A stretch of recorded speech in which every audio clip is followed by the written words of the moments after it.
Hello guys, revamp के आज के एपिसोड में बहुत ज़्यादा इंटरेस्टिंग ट्विस्ट और टर्न्स हमें देखने के लिए मिलता है। तो ये एपिसोड पूरा एंड तक देखना भूलना मत, और एक्सप्लेनेशन अच्छा लगा तो सब्सक्राइब करना।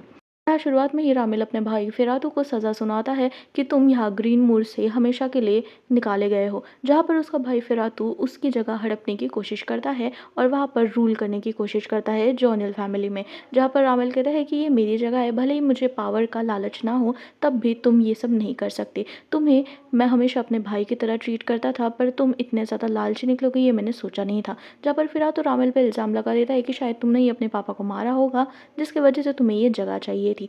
पर रामिल कहता है कि मैं तुम्हारे जैसा नीचे नहीं गिर सकता, मैंने हमेशा तुम्हें एक भाई की तरह ट्रीट किया है, इसकी वजह से मैं तुम्हें मारूंगा नहीं। जिसके बाद मैथुस भी वहाँ पर कुछ बोलने की कोशिश करता है, पर फ्लैशबैक एंड हो जाता है। जहाँ पर जो ये फिरातू है वही फादर ड्रैक्यूल है, ऐसा वो लोग अंदाज़ा लगाते हैं। जिसके बाद पुन कहता है कि उसे ज़्यादा कुछ याद नहीं है, पर अगर फादर ड्रैकुल अगर वही रहे तो बहुत ज़्यादा हमें खतरा हो जाएगा। जहाँ पर वो ये भी कहता है कि मुझे ये भी याद नहीं है कि उनके गले पर ऐसा कुछ निशान था या स्कारिंग था, क्योंकि हम लोग उस वक्त बहुत ज़्यादा छोटे थे तो इतना कुछ मैंने ध्यान भी नहीं दिया। हम होते साथ ही रामिल और मैथर्स डिस्कस करते हैं कि अगर फिरातो ये सब के पीछे है और ऑर्फनेज और ये हंटर्स से रिलेटेड कुछ भी उसमें वो शामिल है, तो इसे बंद करना बहुत ज़्यादा मुश्किल हो जाएगा। जहाँ पर दोनों को ये भी नहीं पता होता है कि फिरातो आखिर में अभी दिखता कैसा है। जहाँ पर वो दोनों सोचते हैं कि एक तो कोई ना कोई तरकीब ज़रूर होगी, पर उसके लिए रामिल कहता है मुझे अपना पावर पुन पे यूज़ करना पड़ेगा उसकी मेमोरी में जाने के लिए, और मुझे उसने मना किया है तो मैं ऐसा कुछ भी नहीं करूँगा। मैथ्यूस कहता है कि तुम बहुत ज़्यादा उसके प्यार में पड़ चुके हो मास्टर, मतलब आपको समझ भी रहा है, आप उसकी हर एक बात मान रहे हो, आप तो बहुत ज़्यादा उसके प्यार में लट्टू हो चुके हो। हमारे प्यारे से वैम्पायर को ये बात समझ ही नहीं आती। जिसके बाद मैथुस वहाँ से चला जाता है और रामिल को जब तक ये बात समझ आती है वो मैथुस के नाम से चिल्लाता है। दूसरी तरफ हम मैथुस को देखते हैं जो एलिस से मिलने के लिए गया होता है।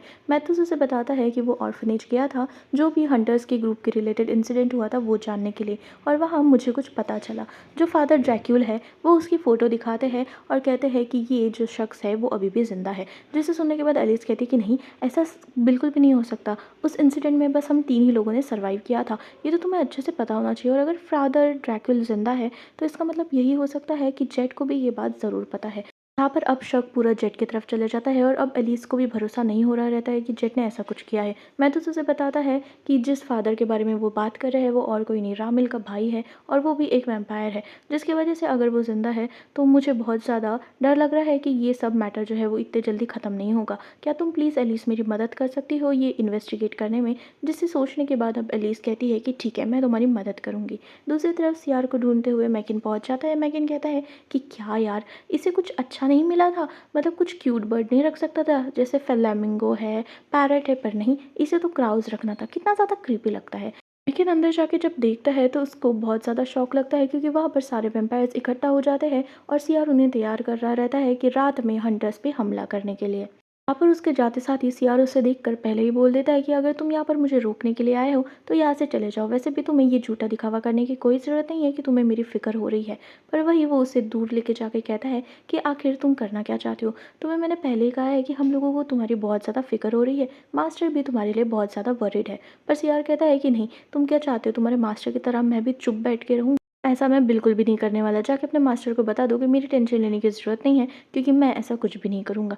अब हार मान कर वो उसे फिर से मनाने की कोशिश करता है। सियार को वो बोलता है कि प्लीज़, हमें तुम्हारी बहुत ज़्यादा टेंशन है, एक बार ज़रा सा फिर से सोच लो। वहाँ पर सियार कहता है कि क्यों, आखिर तुम क्यों चाहते हो कि मैं वहाँ पे वापस चला जाऊँ, मास्टर से क्यों बात करूँ मैं रामिल से, जब उनको मेरी कोई फ़िक्र ही नहीं है। और वही मैकिन कहता है कि नहीं, ऐसी कोई भी बात नहीं है, मुझे तुम्हारी बहुत ज़्यादा फ़िक्र है।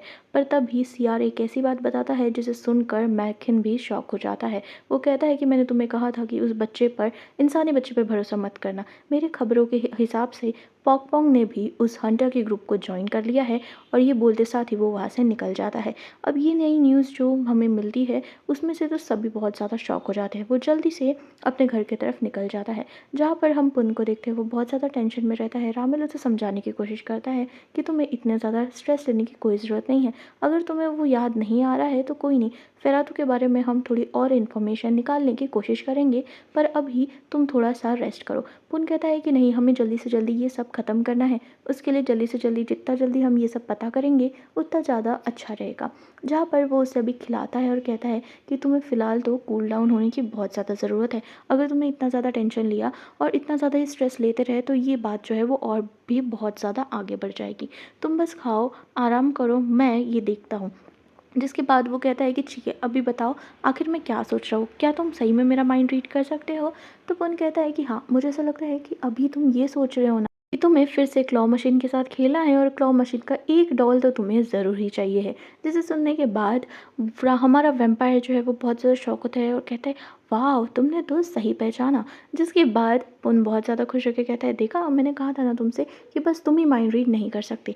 मुझ में भी वो टैलेंट आ चुका है तुम्हारे साथ रहकर। तो अभी मैं भी तुम्हारा माइंड रीड कर सकता हूँ। जिसे कहने के बाद उनको जल्दी से ये बात कहने के बाद एक आइडिया आ जाता है। वो कहता है कि अगर तुम मेरा माइंड रीड कर सकते हो और तुम्हारे पास ये सब पावर है तो तुम उसका इस्तेमाल क्यों नहीं करते? तुम आखिर मेरा माइंड रीड कर सकते हो तो तुम उनका मतलब पिछला जो पास्ट है वो क्यों नहीं जान सकते? पर रामिल कहता है कि नहीं, मेरे पावर तो है, मैं किसी के माइंड भी कंट्रोल कर सकता हूँ, पर मैं उनका पास्ट बिल्कुल नहीं देख सकता। क्या तुम्हें मुझ पर भरोसा नहीं है? पुन उसे समझाने की कोशिश करता है कि वो बस ये सब जल्दी से जल्दी ख़त्म करना चाहता है, क्योंकि ये सब अब बहुत ज़्यादा लंबा होते जा रहा है और अभी वो ये सब से परेशान हो चुका है, वो थक चुका है। जहाँ पर रामिल उसे कहता है कि तुम्हें टेंशन लेने की ज़रूरत नहीं है, इसे ख़त्म करने का मैं जल्दी से जल्दी कोई रास्ता तो ढूँढ लूँगा। पुन कहता है कि मैं नहीं चाहता मेरी वजह से कोई और भी मुसीबत में हो। वहीं पर मैकेन आ जाता है और मैकेन के आते साथ ही पुन वहाँ से चला जाता है। मैकेन उसे जल्दी से सीआर की हरकतों के बारे में बताता है कि कैसे वो हंटर्स पर हमला करने की सोच रहा है और वहाँ पर सारे वैम्पायर्स भी उसके प्लान में शामिल हो चुके हैं। जल्दी ही वो आउट ऑफ कंट्रोल हो जाएगा। पर रामिल, मैं तो उसके आने तक का इंतज़ार करो, उसके बाद कुछ सोचेंगे, ऐसा कहता है। वहाँ पे पुन ये सब सुनकर जल्दी से वहाँ से चला जाता है। पर मैकिन बताता है कि रामिल, मुझे एक और बात की बहुत ज़्यादा टेंशन है। जब वो देखता है कि पुन चला गया है तो वो पोंग के बारे में भी बताता है। जिसे सुनने के बाद दोनों, रामिल भी बहुत ज़्यादा शॉक हो जाता है और ये बात तो अभी तक मैकिन को भी हजम नहीं होती है कि पोंग ने आखिर हंटर्स के बारे में कैसे जान लिया। जल्दी से रामिल पुन को ढूंढने जाता है पर पुन अपने घर के लिए निकल जाता है, जहाँ पर वो अपने स्टोर में जाकर वो हंटर का जो सामान रहता है उस रूम में जाकर सारा ढूंढने के लिए लग जाता है। जिसके बाद वो सोचता है कि आखिर पोंग गया कहाँ है। वो जल्दी से अपना फ़ोन निकालता है और पोंग को मैसेज करता है कि आखिर तुम्हें और कितने दिन चाहिए वापस आने के लिए, प्लीज़ जल्दी से घर आ जाओ। वहाँ पर उसे हंटर्स का कार्ड पड़ा हुआ दिखता है और वो जैसे ही जल्दी से उसे पोंग को फ़ोन लगाने की कोशिश करता है तो उसे पता चलता है कि शायद कुछ बुरा हुआ है। वो जल्दी से बाहर जाने की कोशिश करता है तो वहाँ पर रामिल होता है और रामिल उसे पोंग के बारे में बता देता है। जिसे सुनते साथ ही वो कहता है कि हमें जल्दी से जल्दी डिसाइड करना पड़ेगा क्योंकि ये प्लान बहुत ज़्यादा खतरनाक है। जिसके बाद वो हंटर्स के ग्रुप की तरफ बढ़ जाते हैं, उनके मेन अड्डे पे पहुंच जाते हैं, जहाँ पर देखते साथ ही वो लोग हमला कर देते हैं। पर रामिल के पावर से रामिल सबको बेहोश कर देता है, जिसके बाद सारा रास्ता क्लियर हो जाता है। वहाँ पर अब आने के बाद पुनजोर से जेट के नाम से चिल्लाने लग जाता है कि जेट, तुम जहाँ पर भी छुपे हुए हो प्लीज़ वापस आ जाओ। पर वहीं पर एलिस आ जाती है। एलिस कहती है कि आखिर तुम यहाँ पर क्या कर रहे हो और आखिर तुमने ये जो मेहमान को लाया है, तुम्हें पता है ये मेहमान यहाँ पे बिल्कुल भी नहीं आना चाहिए, आखिर तुमने इसे अपने साथ क्यों ही लाया है? पुन कहता है कि मुझे तुमसे बहुत ज़रूरी बात करना है क्योंकि जेट ने पोंग को हंटर्स के ग्रुप में ऐड कर लिया है। जिसे सुनने के बाद एलिस कहती है कि तुम्हें पता है कि मुझे ये सब बात बिल्कुल भी नहीं पता, अगर मुझे ये सब कुछ भी पता होता तो मैं कभी भी पोंग को ये ग्रुप ज्वाइन नहीं करने देती। जिसके बाद वो ऑफिस में उसे बिठाती है और एलिस सबका नंबर ट्राई करती है, पॉल, कैस्टर और जेट का, पर किसी का भी नंबर नहीं लगता है। जहाँ पर पुन को रामिल शांत कराता है और एलिस कहती है कि मुझे नहीं पता था कि पोंग जो है वो यहाँ पर आएगा और मेरे ख्याल से उसकी अभी ट्रेनिंग शुरू होगी और मुझे नहीं लगता कि जेट किसी को भी फ़ोन लगाने की परमिशन भी देगा। वहाँ पर पुन कहता है कि हाँ, मुझे पता है कि तुम ऐसी नहीं हो, अगर तुम्हें पता होता तो तुम रोक लेती। एलिस भी कहती है कि हाँ, पोंग वैसे भी मेरा छोटा भाई जैसा ही है, तो मैं उसे बिल्कुल बचाऊंगी। तुम्हें अभी यहाँ से जाना चाहिए, तुम ज़्यादा टेंशन लो मत। मैं तुम्हें प्रॉमिस करती हूँ कि मैं पोंग को वापस तुम्हारे पास ज़रूर लाऊंगी, वो भी फुल सेफ्टी के साथ। जहाँ पर रामिल उसे कहता है कि हाँ, तुम्हें पुन अब यहाँ से चलना चाहिए बिकॉज एलिस ने तुम्हें प्रॉमिस किया है और एलिस जल्दी ही तुम्हें तुम्हारा भाई वापस दिला देगी। जिसके बाद पुन कहता है कि हाँ, पर जेट मुझे नहीं लगता इतने आसानी से वो सब होने देगा। पर तब भी पुन को शांत कराने के बाद वहाँ से वो लोग निकल जाते हैं। हाँ, घर आने के बाद भी पुन बहुत ज़्यादा स्ट्रेस में रहता है, तो रामिल उसे समझाने की कोशिश करता है कि अगर कुछ भी हो जाएगा तो वो हमेशा उसके साथ है और उसे इतनी टेंशन लेने की बिल्कुल भी ज़रूरत नहीं है। ये जो भी हो रहा है, तुम बार-बार अभी फ़ोन चेक करते रहोगे तो कुछ होने नहीं वाला है। ये फ़ोन में वैसे भी नोटिफ़िकेशन बेल ऑन है। तुम्हें पता है ना, अगर एलिस कुछ भी मैसेज करेगी तो तुम्हारा फ़ोन बज जाएगा। तुम एक काम करो, तुम ये स्टीम बन खाओ, मैंने तो खा लिया है। जिसके बाद पुन का मन भी बिल्कुल नहीं रहता है, पर रामिल का मन रखने के लिए वो थोड़ा-सा स्टीम बन खा लेता है, जहाँ रामिल उसे बताता है कि मैंने तो ऑलरेडी 2 स्टीम बन खा लिया है। जिसके बाद रामिल ऐसी सिचुएशन देखकर पुन को कहता है कि तुम अगर इतना ज़्यादा स्ट्रेस लोगे तो ये मैटर और भी सुलझता जाएगा। और वैसे भी एलिस ने कहा है ना कि वो तुम्हारे भाई को ढूँढ लेगी, क्या तुम एलिस पे इतना ज़्यादा ट्रस्ट करते हो? पुन कहता है कि हाँ, वो मेरी बिल्कुल भी एक रियल सिस्टर की तरह है और वो उसने मेरा हमेशा ख़्याल रखा है। जिसके बाद रामिल कहता है कि फिर तो तुम्हें गुस्सा होने की कोई ज़रूरत ही नहीं है, क्योंकि वो तुम्हारे रियल सिस्टर, तुम्हारे रियल ब्रदर को वापस जल्दी से ले आएगी। जहाँ पर पुन कहता है कि मैं हमेशा ये बात पोंग को बताना नहीं चाहता था, क्योंकि मेरी जॉब जो है वो बहुत ज़्यादा खतरनाक है। रामिल समझाता है पर मैंने भी तो मैकिन को किया ना, मैकिन भी एक डॉक्टर है, तो तुम्हें टेंशन लेने की ज़रूरत नहीं है। दूसरी तरफ पूरी गैंग सियार के साथ अब पूरी गैंग तैयार हो जाती है हमले के लिए, पर वहाँ पर मैकिन आ जाता है और मैकिन सियार से डायरेक्ट बात ना घुमाते हुए कहता है कि वो भी उसके साथ रात के हंटर के अटैक में शामिल होना चाहेगा। जहाँ पर सियार उसे पहले ही वार्निंग दे देता है कि अगर मुझे वहाँ पर तुम किसी को भी हील करते हुए दिखाई दिए तो मैं चुपचाप नहीं बैठूंगा, मैं तुम्हें भी हर्ट कर दूंगा। जिसे सुनने के बाद अब मैकिन कहता है कि हाँ, मैं किसी को भी नहीं करूँगा कुछ, बट हम लोग इस मिशन को पूरा करेंगे और साथ में जाएंगे। सियार उसकी बात पर भरोसा कर लेता है। दूसरी तरफ हम देखते हैं कि पोंग की हंटर बनने की ट्रेनिंग शुरू हो जाती है, जहाँ पर पीछे से जेट उसे आदेश दे रहा होता है कि तुम्हारी ट्रेनिंग जो है वो बिल्कुल भी वेस्ट नहीं गई। तुम अगर ऐसे ही करते रहे तो जल्दी से तुम पुन को भी बचाने के काबिल बन जाओगे। जिसके बाद पोंग कहता है कि आखिर तुम्हें इतनी ज़्यादा नफरत क्यों है, आखिर उन्होंने ऐसा क्या किया? तो जेट बताता है कि उन्होंने उन्हें हर्ट किया जिनसे मैं बहुत ज़्यादा प्यार करता था, जैसे तुम्हारे वो भाई को भी हर्ट कर। दूसरी तरफ पॉल को एलिस का फ़ोन आ जाता है और जेट और पोंग के बारे में सब उसे पता चल जाता है। जब वो हंसते हुए कहता है, अच्छा तुम्हें कैस्टर ने बताया ना, हमारी बैट लगी थी, रुको मैं जेट को बताता हूँ कि वो हार चुका है।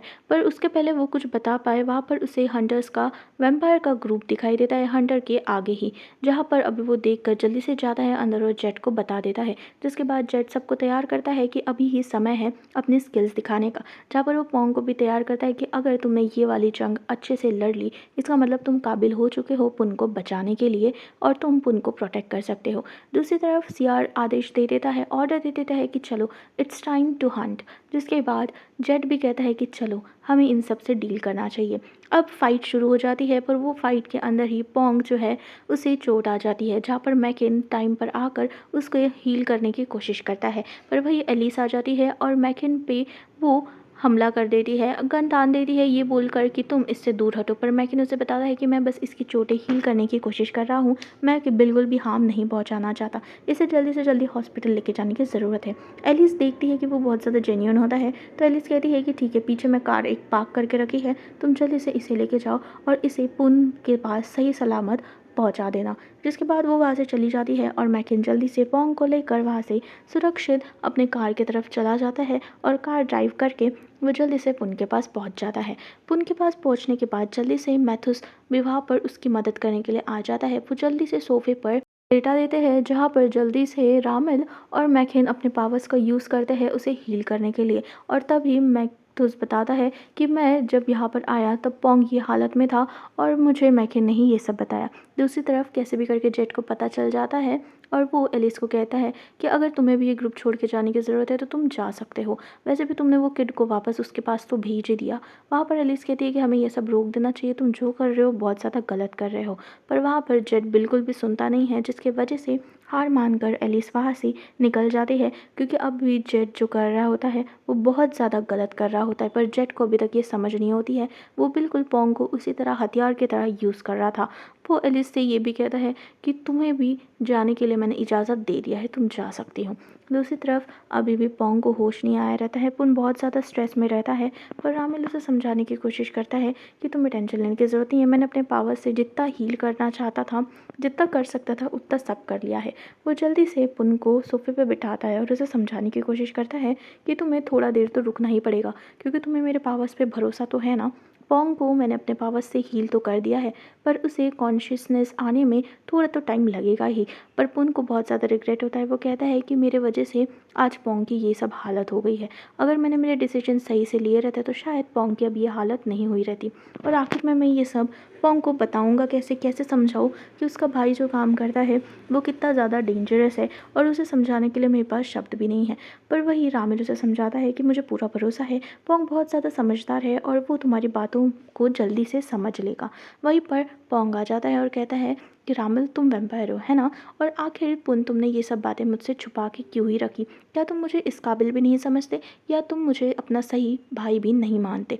जिसे सुनने के बाद पुन कहता है कि मैं बिल्कुल ठीक हूँ और मुझे इन्होंने कुछ भी चोट नहीं पहुँचाई। पोंग कहता है कि अगर तुम सुरक्षित थे तो आखिर तुम घर क्यों ही नहीं आए, और इतना तुम डेंजरस काम कर रहे हो ये तुमने मुझे कभी बताया क्यों नहीं? ये मुझे दूसरों से बातें पता चल रही है। सही में पुन, क्या तुम मुझे अपना भाई मानते भी हो? मुझे तो बहुत ज़्यादा अजीब लग रहा है कि तुम ऐसी कोई जॉब करते हो। हाँ, माना कि ये जॉब बहुत ज़्यादा क्रेजी है, पर क्या तुम यहाँ पर रहना चाहते हो? ठीक है, अगर तुम्हें इन्हीं के साथ रहना है तो तुम यहीं पर रहो, पर मैं इनके साथ बिल्कुल भी नहीं रहने वाला।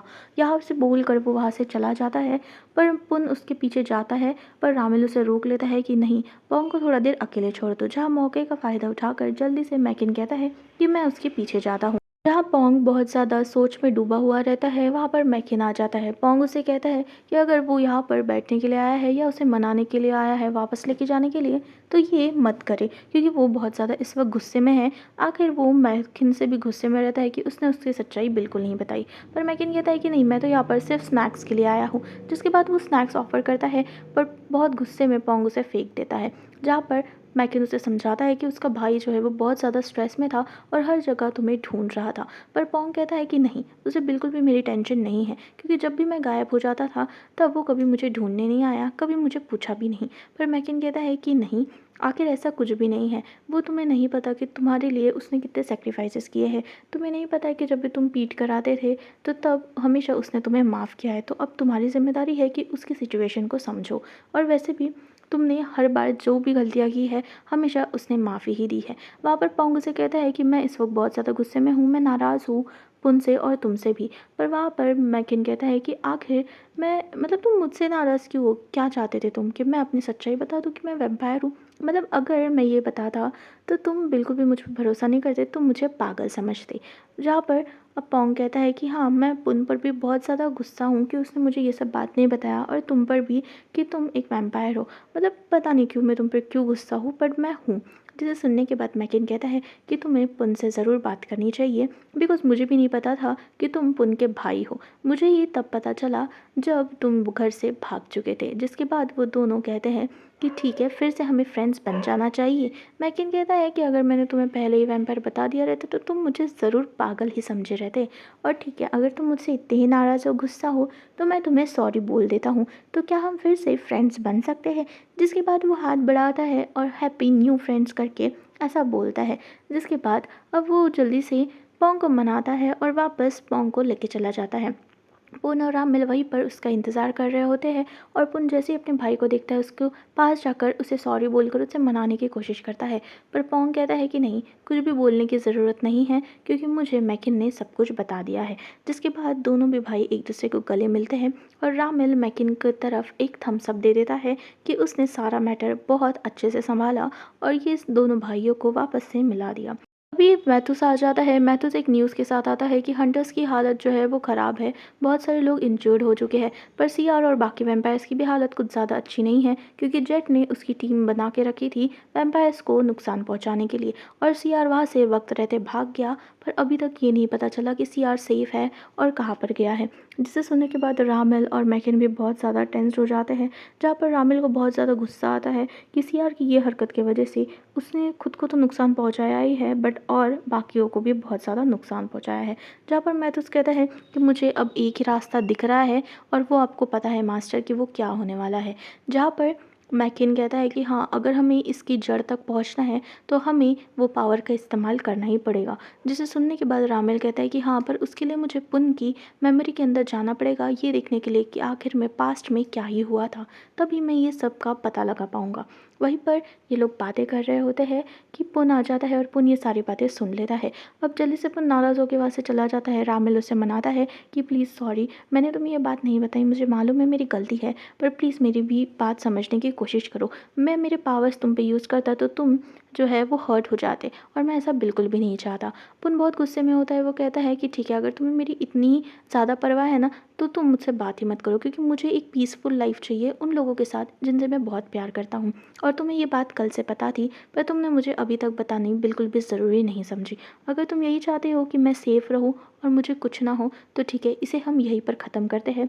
मेरे पीछे आने की भी ज़रूरत नहीं है, और मुझसे बात भी मत करो। हमें थोड़ी दूरी जो है वो बना के रखनी चाहिए।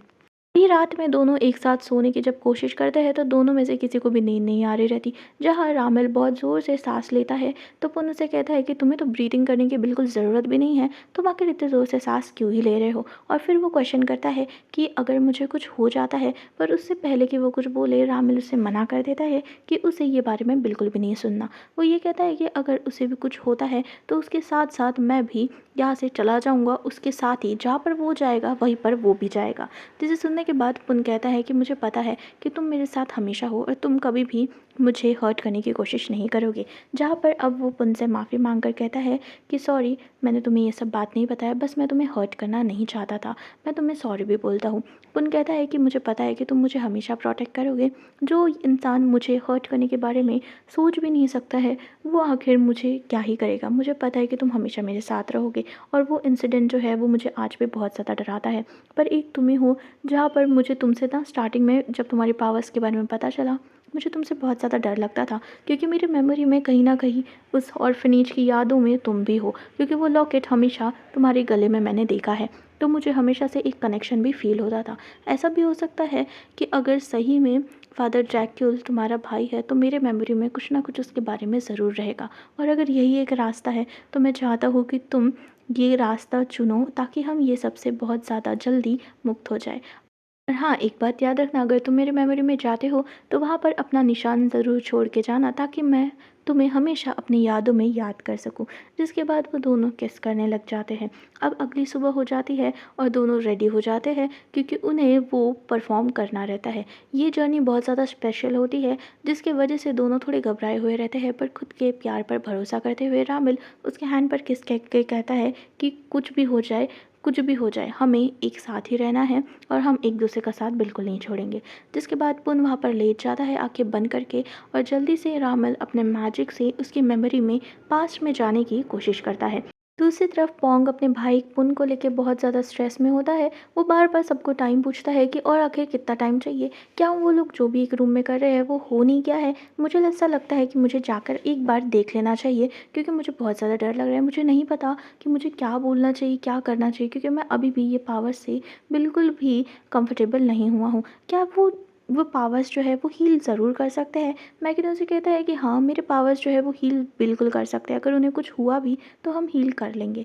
जहाँ पर मैथ्यूस कहता है कि अभी तुम यहाँ पर बहुत दिन तक रहोगे, तो तुम्हें जल्दी से वैम्पायर्स के पावर्स के साथ कंफर्टेबल हो जाना चाहिए, क्योंकि जो तुम्हारा भाई का रिलेशन है रामिल के साथ, उसके रिगार्डिंग तो तुम्हें हमसे फ्रेंडशिप करनी ही पड़ेगी। जहाँ पर मैकिन जल्दी से उसे कहता है कि पोंग, तुम्हें आराम करने की ज़रूरत है, और रेस्ट करने की भी बहुत ज़्यादा ज़रूरत है। तुम यहाँ पर आके बैठ जाओ, दोनों को भी कुछ नहीं होगा।